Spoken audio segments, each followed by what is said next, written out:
नमस्कार friend, BPSC academy YouTube channel में आप लोगों का स्वागत है।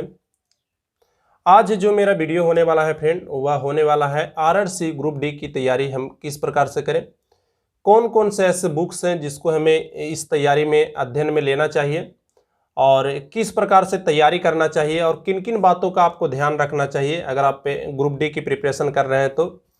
और मैं आप लोग को बताऊंगा, बुक भी बताऊंगा, पढ़ने का तरीका बताऊंगा, टेस्ट सीरीज बताऊंगा, सारे चीज़ों के बारे में इस वीडियो में मैं चर्चा करने वाला हूं। और मैं आप लोगों से दावा करता हूं कि अगर आप इन सारे चीज़ों को अपने उपयोग में लेते हैं और अच्छे तरीक़ा से अगर आप इन सारे चीज़ों को इम्प्लाई करते हैं, अपने ऊपर इसको अगर आजमाते हैं, तो निश्चित तौर पर आप कटअप को लेकर के निश्चिंत रहिए। आपको कटअप और मेरिट के लिए, कटअप तो दूर की बात है, आपका मेरिट भी जब लगेगा, क्योंकि क्या होता है कि लोग कटअप तो क्वालिफाई कर लेते हैं लेकिन कई लोग जा करके मेरिट में छट जाते हैं। तो यस, आपके साथ दिक्कत ना हो तो आप अभी से कटअप को लेकर के तैयारी मत कीजिए, आप मेरिट को लेकर के तैयारी कीजिए कि हाँ मेरा मेरिट इतना जा सकता है, तो उस अनुसार से आप तैयारी कीजिए। तो मेरिट में भी आपका कोई दिक्कत ना हो और आप टीसीएस के साथ, टीसीएस का जो तरीका है प्रश्न पूछने का, उसके साथ आप खेल सकें। क्योंकि टीसीएस जो प्रश्न पूछती है फ्रेंड, वह ऐसा होता है कि कोई इसमें बहुत अच्छा स्कोर कर पाता है, बिना कम जानकारी के साथ, बिना कम मेहनत के साथ इसमें कोई बहुत अच्छा स्कोर कर सकता है और कोई बहुत पढ़कर भी इसमें बहुत कम स्कोर कर सकता है। आपने देखा होगा, आपने अगर आप कहीं पर ग्रुपिंग जाते होंगे या कोई आपके दोस्त होंगे तो आपको भी ऐसा हुआ होगा कि बहुत से आपके दोस्त हैं, उनको कम नॉलेज है और वह कम क्वेश्चन का जवाब दे पाते हैं, लेकिन उनका स्कोर काफ़ी अच्छा आ गया टीसीएस के एग्ज़ाम में। और जो बहुत अच्छा पढ़ने में है उनका स्कोर कम आया। जैसे मैं अपने बारे में बताऊं तो मेरा भी मतलब मुझसे जो ज़्यादा सवाल का जवाब देते थे उनका, जब मैंने टीसीएस का एग्ज़ाम दिया था रेलवे का, तो उनका मेरे से स्कोर कम था, और कम नहीं था, बहुत कम था। तो कैसे मैंने तैयारी किया और किस प्रकार से मैं अपना अच्छा स्कोर लाया कम पढ़ते हुए, तो सिर्फ इस चीज़ को समझना है और क्या पढ़ना है इसके बारे में समझना है। तो पूरा बात करेंगे, बुक के बारे में बात करेंगे, टेस्ट सीरीज के बारे में बात करेंगे, किस प्रकार से पढ़ाई करना है उसके बारे में बात करेंगे। तो कंप्लीट इस वीडियो को जरूर देखिएगा।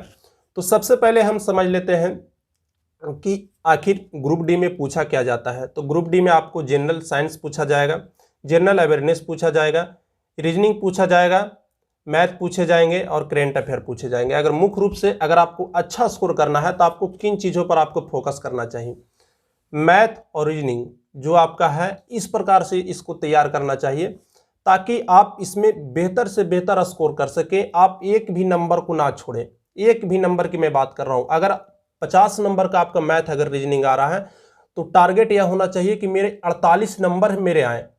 जब मैंने रेलवे का एग्ज़ाम दिया था तो मेरे 1 नंबर सिर्फ मैथ में गलत हुए थे और रीजनिंग में शायद 1 नंबर गलत हुआ था या नहीं गलत हुआ था, तो मेरे 1 नंबर गलत हुए थे, वो भी मैंने प्रश्न को गलत पढ़ा था, तो इसके कारण मेरे 1 नंबर गलत हुए। तो आपको सबसे पहले यह टारगेट करना है कि मुझे मैथ और रीजनिंग को इस प्रकार से तैयार करना है कि मैं इसमें हाईएस्ट से हाईएस्ट स्कोर कर सकूँ जितनी मेरी क्षमता है। तो सबसे पहली बात यह है कि आपको सबसे जो मुख्य प्राथमिकता देना है वह मैथ और रीजनिंग को देना है। यहाँ से आप अपने स्कोर को इम्प्रूव कर सकते हैं।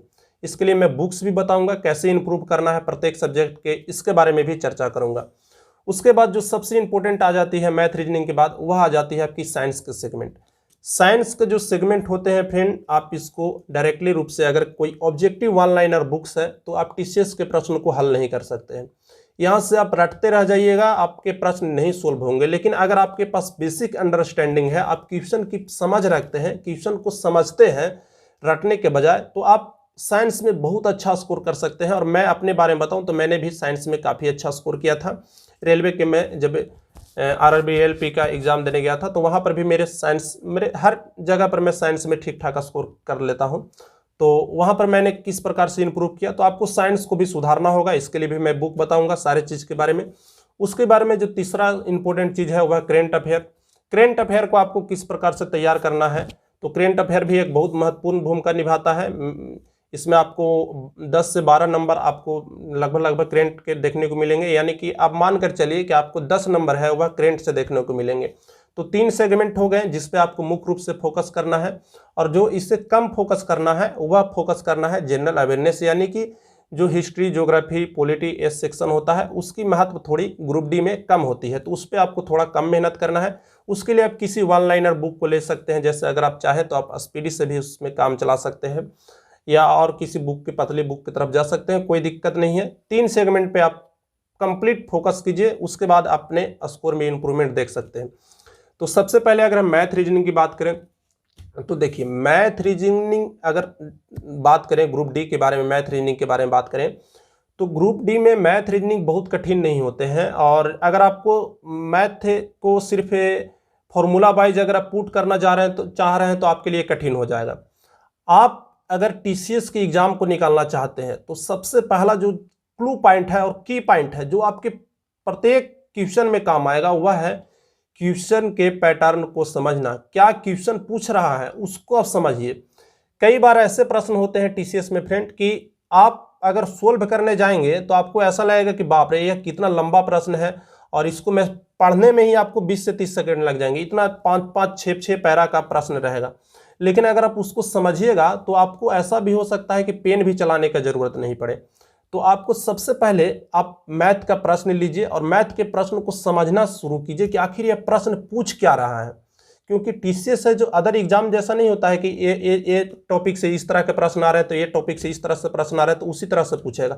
हल्का उसी टॉपिक को हल्का घुमा करके यह प्रश्न पूछ सकता है। हो सकता है कि आप उसको सिर्फ गुना करके या जोड़ करके या घटा करके सिर्फ उससे आंसर निकाल सकते हैं। तो इसके लिए जो सबसे बेस्ट तरीका है जो आप आजमा सकते हैं वह किसी आप पुराने बुक की तरह नहीं जाइए, जैसे कोई मोटे बुक की तरफ मत चले जाइए जो आपको टीचर द्वारा रिकमेंडेड किया जाता है या उसमें हर सेगमेंट को अलग अलग बांट कर दिया जाता है, तो उसी बुक की तरफ मत जाइए। आप इसके लिए यूथ पब्लिकेशन का एक बुक आता है, मैं वीडियो में लगा दे रहा हूँ। यूथ पब्लिकेशन का बुक आता है जिसमें जितने भी ऑनलाइन अभी एग्जाम हुए हैं, जिनका एग्जाम कंडक्टिंग एजेंसी टीसीएस है, उसमें जो जिस तरह से पैटर्न पूछा है अभी हाल फिलहाल में रेलवे ऑनलाइन में, उस प्रकार के सारे प्रश्न आपको एक जगह मैथ के प्रश्न इंक्लूड देखने को मिल जाएंगे। तो आप यह कीजिए कि आपका जो भी सेगमेंट कमजोर है, जैसे मान लीजिए कि आपका चक्रवृद्धि ब्याज कमजोर है और चक्रवृद्धि ब्याज से आपके प्रश्न छूट रहे हैं, तो आप चक्रवृद्धि ब्याज के जाकर के उस टॉपिक से सारे के सारे आप प्रश्नों को बनाइए। और इस बुक में आपको हर एक टॉपिक एक अलग सेगमेंट में देखने को मिल जाएगा। जैसे चक्रवृद्धि ब्याज अलग मिल जाएगा, साधारण ब्याज अलग मिल जाएगा, चाल दूरी अलग मिल जाएगा। तो इससे आप जाकर के मैथ को सुधार सकते हैं और प्रत्येक एक निश्चित मतलब सेटअप कीजिए कि हाँ मुझे आज इतना पढ़ना है और इतना आज मुझे मैथ में पढ़ना है, तो उतना आप पढ़ लीजिए। साथ में आप एक प्रीवियस ईयर पेपर जरूर रखिए। वहाँ से क्या होगा कि वहाँ से आपको एक जैसे मान लीजिए कि आप आज मैथ पढ़ रहे हैं, तो आज मैथ का आप तो एक बार में पूरा तो पढ़ नहीं सकते। आज साधारण ब्याज पढ़ें, कल चक्रवृद्धि ब्याज पढ़ें, कल हो सकता है आप नंबर सिस्टम पढ़ें, तो आप एक दिन में पूरा नहीं पढ़ सकते हैं। तो आपको एक रिवीजन भी होना जरूरी है, प्रत्येक टॉपिक आपका रिवाइज होते जाए, नहीं तो ऐसा होगा कि आप एक टॉपिक पढ़ेंगे दूसरे टॉपिक को भूल जाएंगे। तो आप रिवीजन के लिए एक टेस्ट जरूर लगाइए। टेस्ट आप ऑनलाइन लगा सकते हैं। ऑनलाइन आप प्रत्येक 2 दिन में 1 दिन टेस्ट लगाइए, प्रत्येक दिन टेस्ट नहीं लगाइए, क्योंकि टेस्ट है वह सिर्फ आपके प्रैक्टिस के लिए होता है, आप जो पढ़ रहे हैं उसका रिवीजन हो इसके लिए। तो आप 2 दिन में 1 दिन लगाइए टेस्ट, किसी भी का टेस्ट लगा सकते हैं। 2 टेस्ट मुझे बहुत पसंद आते हैं, एक तो टेक्स्ट बुक हो गया, दूसरा ग्रेड अप हो गया। तो अगर आप ग्रेड अप लेना चाहते हैं तो ग्रेड अप ले लीजिए, टेक्स्ट बुक लेना चाहते हैं तो टेक्स्ट बुक ले लीजिए। फिलहाल मैं दोनों भी यूज़ कर रहा हूँ, टेक्स्ट बुक भी मैं यूज़ कर रहा हूँ, ग्रेड अप भी यूज़ कर रहा हूँ बीपीएससी के लिए। तो मैंने रेलवे का भी टेस्ट दिया है, ऐसा नहीं है कि मैं बीपीएससी का कर रहा हूँ तो मुझे रेलवे का मैंने टेस्ट नहीं दिया, रेलवे का भी मैंने टेस्ट दिया। टेस्ट बहुत बेहतर होते हैं, आप जा करके चाहे तो लिंक नीचे है वहाँ से जा करके टेस्ट को डाउनलोड कर सकते हैं। तो एक टेस्ट 2 दिन में आप जरूर दीजिए। यहाँ से आप इस प्रकार से मैथ को अपना इंप्रूव कर सकते हैं। जो भी गलत हो उसको जा करके उस टॉपिक को यूट्यूब पर सर्च कीजिए और यूट्यूब पर सर्च करके उस टॉपिक को कंप्लीट आप तैयार कर लीजिए। मैथ इस प्रकार से आप कर सकते हैं। रीजनिंग का आपको इसी प्रकार से करना है, यूथ कंपटीशन का ही आपको बुक लेना है और रीजनिंग में आप इसी प्रकार से वहाँ पे भी आप स्कोर कर सकते हैं। इसी प्रकार से आप रीजनिंग का भी तैयारी कीजिए जिस प्रकार से मैंने मैथ का बताया। तो मैथ रीजनिंग का मैंने आपको बता दिया। उसके बाद आ जाती है साइंस की। साइंस के प्रश्न मैंने आपको जैसे बताया थोड़े बेसिक टाइप के होते हैं और थोड़े आपके समझ पे आधारित होते हैं, यानी कि आप जब तक कॉन्सेप्ट को नहीं समझेंगे आप इन सारे प्रश्नों को डील नहीं कर सकते हैं। तो मैंने जो अपने अध्ययन में लिया था वो लिया था मैंने अपने साइंस को ठीक करने के लिए 9-10 का मैंने साइंस उठाया था। भारतीय भवन का मैंने साइंस लिया था, क्योंकि भारतीय भवन में आपको फैक्ट नहीं दिए हुए रहते हैं, थ्योरी दिए हुए रहते हैं। थ्योरी इतने सिंपल लैंग्वेज में होते हैं कि आप उसे आसानी से अपने जो बेसिक अंडरस्टैंडिंग है उसको आप बिल्डअप कर सकते हैं। तो भारतीय भवन का आप साइंस लीजिए 9-10 का और उससे आप तैयारी कीजिए। अगर आप वो नहीं लेना चाहते हैं तो यह बुक ले लीजिए। यह बुक भी लगभग एनसीईआरटी के पैटर्न को फॉलो की है, 9-10 वाला, तो बिल्कुल उस पर आधारित है यह। हालांकि यह बुक सिविल सेवा के लिए आती है, लेकिन आप इसको ले सकते हैं। यानी कि फ्रेंड, आपको साइंस को समझना है, साइंस को रटना नहीं है। अगर मैं अपने बारे में बताऊं फ्रेंड, तो मेरा जो सबसे मुख्य योगदान रहा है इस जॉब को लेने में, वह रहा है साइंस का योगदान। मैंने साइंस में हर एक जगह पे अच्छा स्कोर किया, और उसका मैं जो क्रेडिट देना चाहूँगा वह देना चाहूँगा भारती भवन को ही। वहाँ से ही मैंने अपने साइंस को सुधारा। तो एक बार जाकर के आप भारती भवन को जरूर विजिट कीजिए। लैंग्वेज काफ़ी आसान है। एनसीईआरटी को मैं इसलिए नहीं रिकमेंडेड कर रहा हूँ कि अगर आपका साइंस अच्छा नहीं होगा तो हो सकता है कि आपको एनसीईआरटी बोरिंग लगे, तो इसलिए आप जाकर के भारती भवन को जरूर एक बार देखिए, और भारती भवन 9-10 का आप जरूर ले लीजिएगा। उसके बाद साइंस का सेगमेंट कंप्लीट हो जाता है, आता है करेंट अफेयर का सेगमेंट। करेंट अफेयर का सेगमेंट काफ़ी मतलब स्कोरिंग है, लोग इसमें काफ़ी कम स्कोर भी करते हैं, और स्कोर करने वाले काफ़ी अच्छा स्कोर करते हैं। तो स्कोर करने का सबसे जो मुख्य तरीका है वह है कि आप करेंट अफेयर को पढ़ें। और पढ़ें कहाँ से? तो उसके लिए जो सबसे अच्छी बुक है, सबसे अच्छी बुक है, क्योंकि मैंने करेंट अफेयर के लिए बहुत सी बुक पढ़े हैं। प्लेटफॉर्म पढ़ा है, घटना चक्र पढ़ा है, दृष्टि का भी मैं अभी यूज़ कर रहा हूँ, सारे जगह से। अभी बीपीएससी के लिए मैं आपको बताऊं कि बीपीएससी के लिए भी मैं इसको यूज़ कर रहा हूं। तो ये वाले बुक आप स्पीडी का जरूर ले लीजिएगा। स्पीडी का येलो कलर में भी आता है, रेड कलर में भी आता है, तो आपको उसको नहीं लेना है, ब्लू कलर वाला आपको स्पीडी लेना है। इसकी जो सबसे खासियत क्या है फ्रेंड, कि इसकी जो सबसे खासियत है वह यह है, इसमें आपको पीछे साइड में ऑब्जेक्टिव मिल जाएंगे आपको प्रैक्टिस करने के लिए। और मैं आपको बताऊं कि मैं जब रेलवे का एग्ज़ाम देने जा रहा था तो सिर्फ 2 दिन मैंने पढ़ा था करेंट अफेयर, और 2 दिन में लगभग मैं आपको बताऊं तो मेरे सारे प्रश्न हो गए थे, एक आध प्रश्न छोड़ करके। तो इसके लिए यह बुक काफ़ी हेल्पफुल होगा अगर आप तैयारी करना चाहते हैं। कोई बुक को मत लीजिए, इसी को फॉलो कीजिए। हर एक महीने ये आती है, तो इसको अगर आप अभी से फॉलो करते हैं तो बहुत अच्छा है, नहीं तो आप इसको 1-2 महीना में भी अगर चाहें तो इसको कंप्लीट कर सकते हैं। और सबसे जो इसकी खास बात होती है कि यह उसी प्रश्नों को इंक्लूड करता है जो बहुत इंपॉर्टेंट होती है। ऐसा नहीं है कि सारे प्रश्नों को इंक्लूड कर लिए, नहीं।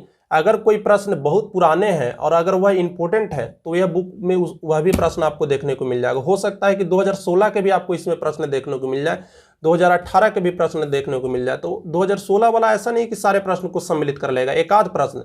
जैसे मान लीजिए 2016 में कोई ओलंपिक हुआ, और 2016 के बाद मान लीजिए कि अभी तक ओलंपिक हुआ ही नहीं रहता, तो 2016 का ओलंपिक का प्रश्न इंपॉर्टेंट हो जाता है। तो अदर बुक जब आप 1 साल वाला लीजिएगा तो 2016 का तो वह ओलंपिक का शामिल नहीं करेगा, लेकिन यह 2016 के ओलंपिक को भी शामिल कर लेगा, क्योंकि प्रश्न वहां से भी आ सकते हैं।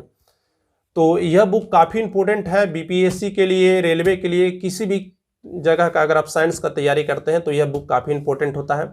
और सबसे इंपॉर्टेंट, आप साथ में एक टेस्ट सीरीज जरूर दीजिए। आप ऑफलाइन दीजिएगा तो ठीक है, लेकिन ऑनलाइन मैं कहूँगा कि एक ऑनलाइन टेस्ट सीरीज आप जरूर दीजिए। तो उसका आप कहीं से भी प्रैक्टिस कीजिए, टेस्ट सीरीज या ग्रेड अप कहीं से भी प्रैक्टिस कीजिए।